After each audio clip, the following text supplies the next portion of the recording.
வணக்கம். நான் உங்கள் இயற்கை மூலிகை மருத்துவர் அருண்குமரப்பன். இன்றைக்கி பதிவு நம்ம என்னென்னு பார்க்க போகிறோன்னா புங்க மரம் தான். இம்மரம் நிழல் கோடை காலத்தில் மிக குளிர்ச்சியாக இருப்பதால் பாதையோரங்களிலும் பூந்தோட்ட வயல்வெளிகளிலும் தோப்புகளிலும் வைத்து வளர்ப்பார்கள். இந்த மரம் மூலிகை மரம் கூட சொல்லலாம். கோடைக்கால குளிர்சார்ந்த நிலங்களில் புங்க மரம் ஒன்று கூட சொல்லலாம். இக்காலத்தில் மனிதர்கள் மட்டுமல்லாமல் வெப்பம் தாழ முடியாத பல ஜீவ சித்துக்களும் இம்மரத்தில் அடைக்கலமாகும். இந்த புங்க மரம் மருத்துவ பயன் மிகுந்த மூலிகையாக விளங்குகிறது என்று கூறினால் நீங்கள் நம்புவீர்களா? சரி, புங்க மரத்தின் மருத்துவ குணம் பயனையும் பார்ப்போம். இதன் இலை, பூ, காய், பால், வேர், பருப்பு, விதையிலிருந்து எடுக்கும் நெய் ஆகியவை மருந்தாக பயன்படுகின்றன. எட்டியைப் போல அதிக கைப்புருசியும் உடையதல்ல, மேலும் அதைப்போல் அபாயம் விளைவிக்கக்கூடியதும் அல்ல. சிறு கைப்புடைய இதன் இலை, பூ, வேர், பருப்பு, பால் ஆகியவைகள் உடலின் தளர்ச்சியை போக்கி உடலை தேற்றும். புங்கெண்ணெய், பால் ஆகியவை சீழ்வடியும் புண்கள், ரணம் ஆகியவைகளை குணப்படுத்தும். பொதுவாக புங்க மரத்தின் எந்த பாகமும் மிக நுண்ணிய கிருமிகள், புண்புரை உண்டாக்கும் பூச்சிகள், கண்களுக்கு தெரியாத கிருமிகளையும் கொல்லும் சக்தி படைத்தது. நாற்றமடிக்கும் கசிவுகள், அழுகும் புண், கொப்பளம், கட்டிகள், புரையோடும் ரணம் ஆகியவைகளை ஆற்றி மேக ரோகத்திலும் வாத வாயு குற்றங்களால் உண்டாகும் எல்லா நோய்களையும் போக்கக்கூடியதாகும் இந்த புங்க மரம்.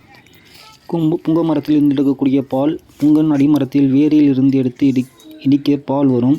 இந்த பாலுடன் சமளவு தேங்காய்ப்பால் சேர்த்து உடம்பில் தேய்த்து கொண்டு குளித்து வர வாத வலிகள், சர்ம ரோகங்கள், திணவு, சொறி, படை, புண், புரை யாவும் தீர்ந்து தங்கமயமான சரீரத்தை உடையதாக்கக்கூடியது.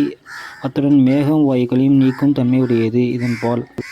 சர்க்கரை வியாதி, டயாபிட்டிஸ் கட்டுப்பட புங்கம்பூவும் மதுமேக நோயாளிக்கு மிக சிறப்புடையதாகும். இந்த மரத்தின் பூக்கும் பூவை முறைப்படி சாப்பிட்டு வர கட்டுப்படும். புங்கம்பூவை மண், கல், தூசி இல்லாமல் ஒரு படி அளவு சேகரித்து எடுத்து ஒரு இரும்பு வாணலில் சிறிது பசு நெய் விட்டு கொஞ்சம் கொஞ்சமாக பூவை போட்டு முறிய வறுத்து எடுத்துக்கொண்டு அதை வெளியில் வைத்து 2 மணி நேரம் உலர்ந்த பின்பு நன்றாக தூள் செய்து பத்திரப்படுத்தி கொள்ளவும். அளவு 3 கிராம். காலை மாலை வெந்நீருடன் உண்டு வர வேண்டும். மதுமேக நீரிழிவில் வரும் புண், ரணம், ராஜப்பிளவுகள் எல்லாம் மாறிவிடுவதுடன் சர்க்கரையை குறைத்து எல்லா விதமான மேக ரோகங்களையும் தடுத்துவிடும். இதை 1 மண்டலம் 2 மண்டலம் நோய்க்கு தக்கபடி சாப்பிட்டு வர நோய்கள் விலகும் என்பதில் ஐயமில்லை. ஆனால் புளி, புகை, வாயு பண்டம், காப்பி, டீ போன்றவை வஸ்துக்களை நீக்கி இச்சாபத்தியமாக இருத்தல் அவசியமாகும்.